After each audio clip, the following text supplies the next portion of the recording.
Hello everyone, it's time for another EU News Update, and we have a lot to talk about today. As always, for any merchandise that you see in this video, there will be links in the description if you want to either buy or pre-order them. The Oscar award-winning editor of the original Star Wars film and former wife of George Lucas, Marcia Lucas, passed away on May 27th due to metastatic cancer at the age of 80. She met George in film school, editing as short film filmmaker, and his feature-length films THX 1138 and American Graffiti. Then she worked with Martin Scorsese on Alice Doesn't Live Here Anymore, Taxi Driver, and New York, New York. On Star Wars, she worked alongside Richard Chew and Paul Hirsch, who also went on to win Oscars for their editing. They helped the final film take shape during a very tumultuous time at ILM. Her contributions throughout production were very impactful. She reviewed George's first drafts, encouraged him to hire Harrison Ford for the part of Han Solo, and suggested he kill off Obi-Wan Kenobi during the fight with Darth Vader. She also contributed on More American Graffiti, Empire Strikes Back, Raiders of the Lost Ark, and Return of the Jedi before divorcing George in 1983. "I love film editing," Marcia once told a reporter. "I have an innate ability to take good material and make it better, and to take bad material and make it fair." She is survived by her daughters, Amanda Lucas and Amy Soper, and grandchildren Felix, Aliana, and Knox. Legendary special effects designer and director Brian Johnson passed away on June 15th at the age of 86. His career began working on British film and television. He was a studio assistant on films including The Day the Earth Caught Fire and Supercar. During the 1960s, he served as the special effects director for Thunderbirds and contributed spaceship models to 2001: A Space Odyssey. He worked on special effects for Space 1999, A Clockwork Orange, Alien, and Aliens. George Lucas asked him to work on the original Star Wars, but he was busy working on Space 1999 at the time. However, he did work on Empire Strikes Back, and his special effects were awarded with a Special Achievement Academy Award alongside Richard Edlund, Dennis Muren, and Bruce Nicholson. He later worked on films like Dragon Slayer, The Neverending Story, and Dragonheart. His work shaped the look of some of the greatest science fiction and fantasy stories of all time, and he will be greatly missed. And we got an early look at George Lucas's billion-dollar, self-funded Museum of Narrative Art in Los Angeles. Lucas and his wife, Melody Hobson, have been hard at work at one of the most ambitious projects of their lives. This massive 11-acre, winding alien-like structure houses many pieces of important art through more than 30 large galleries. The collection centers on illustration, oilworks, comic strips, manga, movie art, and fantasy scenes of dragons and kings. Since it's George, of course the museum will have a large-scale model of the N1 Starfighter, Grievous's wheelbike, and many other Star Wars-focused pieces. The museum also houses 2 large theaters that play documentaries about artists or short films, and a central elevator system winding through glass tubes. Whatever else you can say about George, he is a visionary with obviously a lot of passion. That's why Star Wars doesn't do as well without him at the helm. We miss you, George, but we can see that this museum means a lot to you too. Visitors will finally get to look inside on September 22nd. A PSA 10 1977 Series 1 Luke Skywalker Topps card sold at an auction for $687,500, beating the record of the same card selling in October 2025 for $268,400, more than double the amount. This Luke card is definitely the most valuable Star Wars card in existence. If you have this card in your collection in good quality, then just know you might be sitting on a gold mine. The Star Wars prequel novelizations are getting new paperback covers. I guess they look fine. These ones are definitely highlighting the villains, with Maul, Jango, and Grievous getting the focus on these. They're the same novelizations as when they were initially released by Terry Brooks, R.A. Salvatore, and Matthew Stover respectively. If you don't already have them and you like the art, then these might be up your alley. But I think something like the Revenge of the Sith Deluxe Edition from last year would make for a much cooler announcement.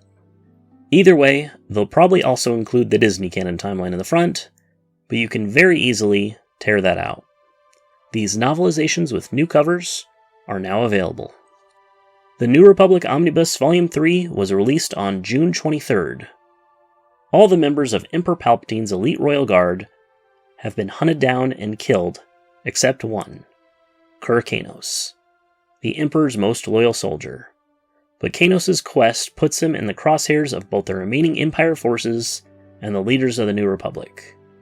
Luke Skywalker establishes a new academy to train the next generation of Jedi Knights. But will he marry Mara Jade, once the Emperor's greatest assassin? And 25 years after the events of A New Hope, Luke's new Jedi Order must face the greatest threat since the Sith were defeated, the Yuuzhan Vong.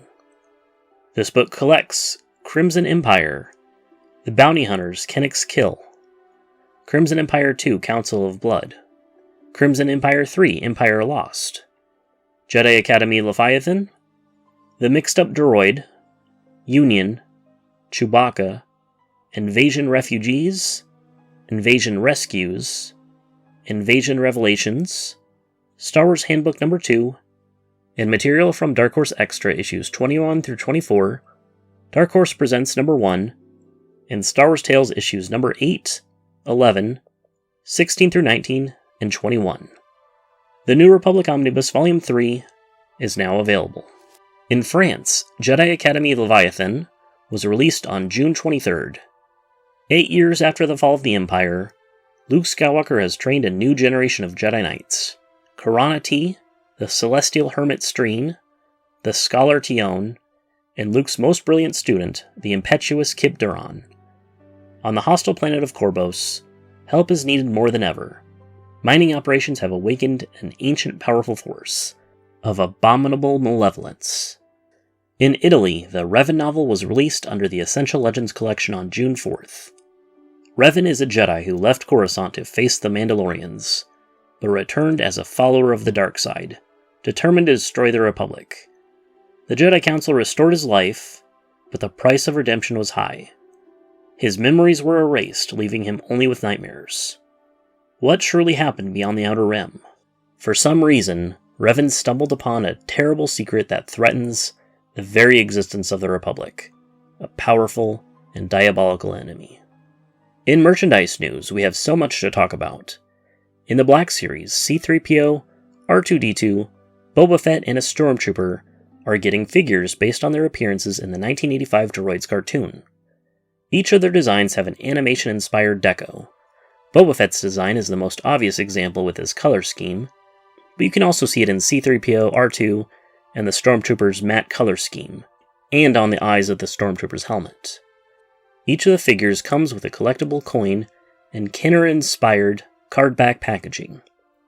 The Stormtrooper comes with a blaster, and what the product description calls an electrostaff, but it's definitely those weird blaster sticks that the Stormtroopers used in the original cartoon, which couldn't show actual blasters due to censorship back in the 80s.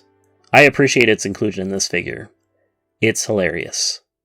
R2-D2 comes with an assortment of attachments, which is awesome, but they missed the opportunity to include the wackier tools that R2 pulled out in the original cartoon. The droid-style Boba Fett actually was released a few years ago, and the only difference between that one and this new one is the paint application might be slightly updated. C-3PO doesn't come with any accessories, but it's C-3PO. He doesn't need any. All 4 of these figures are now available for pre-order, and are expected to ship on September 1st. Also coming to the Black Series? Nothing special really. Just a 2-pack of Jaina and Jacen freaking solo. Remember how we literally had to win a fan poll to get Jaina made into a figure? Now they're just giving them to us. Granted, this new Jaina is a repaint of her 2017 Black Series figure, but I do like her Rogue Squadron flight suit, and she at least has an updated head sculpt. This is Jacen's introduction to the Black Series. Finally. I love these characters so much, and they are even based on one of the best eras of the franchise, the New Jedi Order. I've said it before, but Hasbro actually has been really spoiling us with these EU Black Series characters these past couple of years, and the Solo twins I see as just a good sign of things to come. Maybe we'll get more NJO figures. Maybe Anakin Solo or Ben Skywalker will be next. At this point, I'd be surprised, but I wouldn't be shocked if they did. Jaina comes with a removable helmet and her purple lightsaber, and Jacen comes with his green lightsaber. They are now available for pre-order and are expected to ship on August 1st.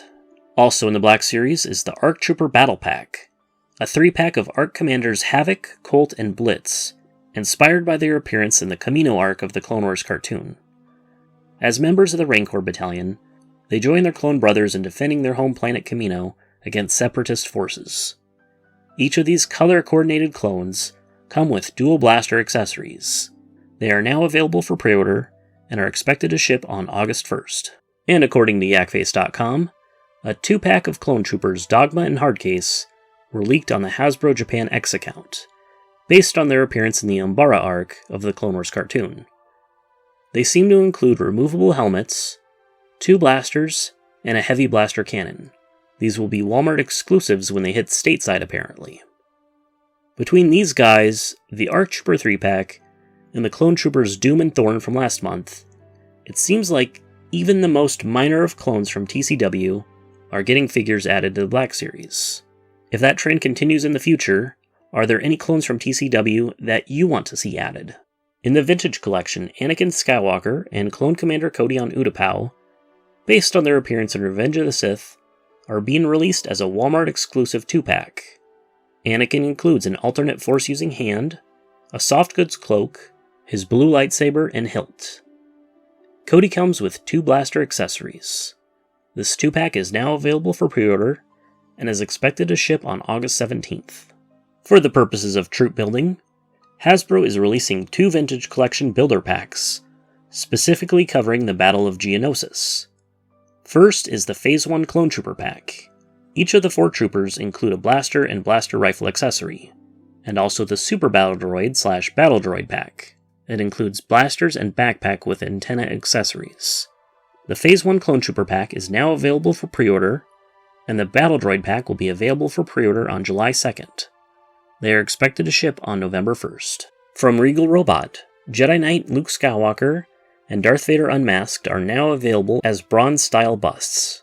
Both of these busts capture the characters' appearances at the climax of Return of the Jedi. Following the epic duel between father and son, and the finale of the original trilogy, a redeemed Anakin Skywalker finally looks on his son with his own eyes.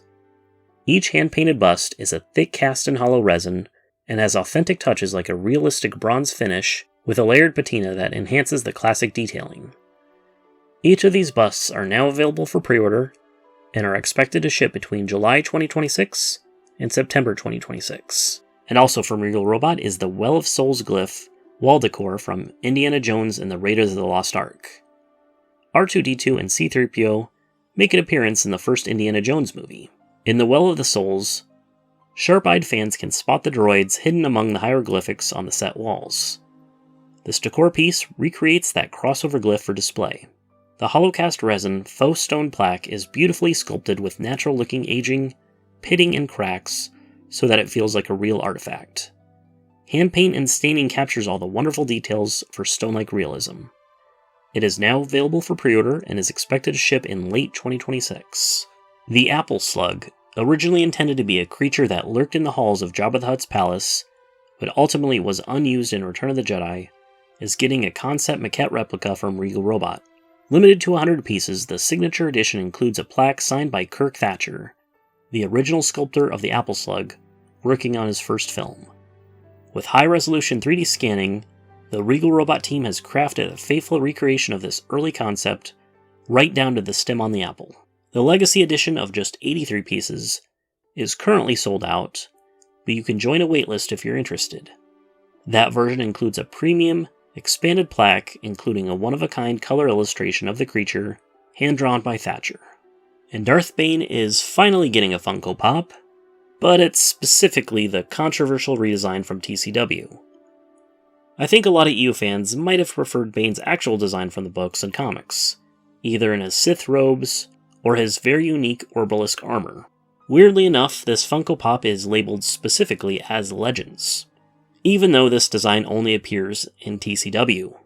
Personally, I do like the armor, but I don't think they should have ever attributed it to Darth Bane. Regardless, the Darth Bane Funko Pop is now available for pre-order and is expected to arrive in July 2026. In SWTOR news, Game Update 7.9 Legacy Reborn is now live. There are new items in the cartel market inspired by Mandalorian and Grogu and Naga Sadow, such as the Tundra Enforcer armor set, EE 2-mag weapons, and Naga Sadow's Fortress Blade. PvP Season 10 Honor in Battle is now live and features rewards that can either be earned on the reward track or the PvP vendor, like the Honor Bound and Beholden armor sets, Loyalist Contender and Honorable Combatant armor sets, and small and large PvP Season 10 trophy decorations. And finally, there is a brand new short story to tie into the new update, Last Road to Karshion. These online SWTOR short stories have been the only way to reliably get new EU written content, since we're definitely not getting new books or comics anytime soon. But I happily welcome this. What do you all think? Let me know in the comments below.